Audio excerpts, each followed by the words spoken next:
بسم اللہ الرحمن الرحیم۔ حضرت جابر رضی اللہ تعالیٰ عنہ سے روایت ہے، رسول اللہ صلی اللہ علیہ وسلم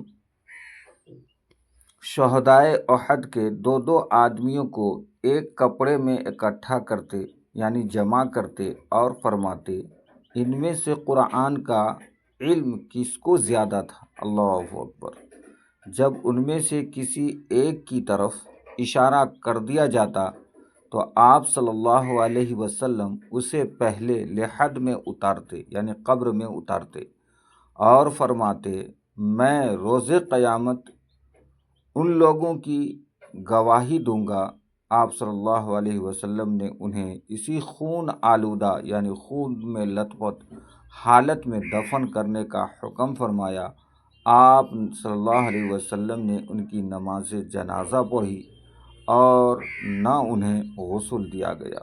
اللہ اکبر، اللہ اکبر۔ یہ ہے قرآن اور حدیث کی تعلیم، یعنی اللہ کے رسول صلی اللہ علیہ وسلم شہدائے احد کے مرحومین کے بھی دفنانے کے وقت میں،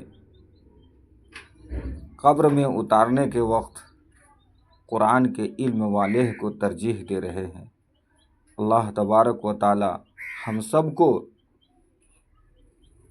عالم و حافظ کی قدردانی نصیب فرمائے اور ان کی عزت کرنے کی ہمیں توفیق نصیب فرمائے۔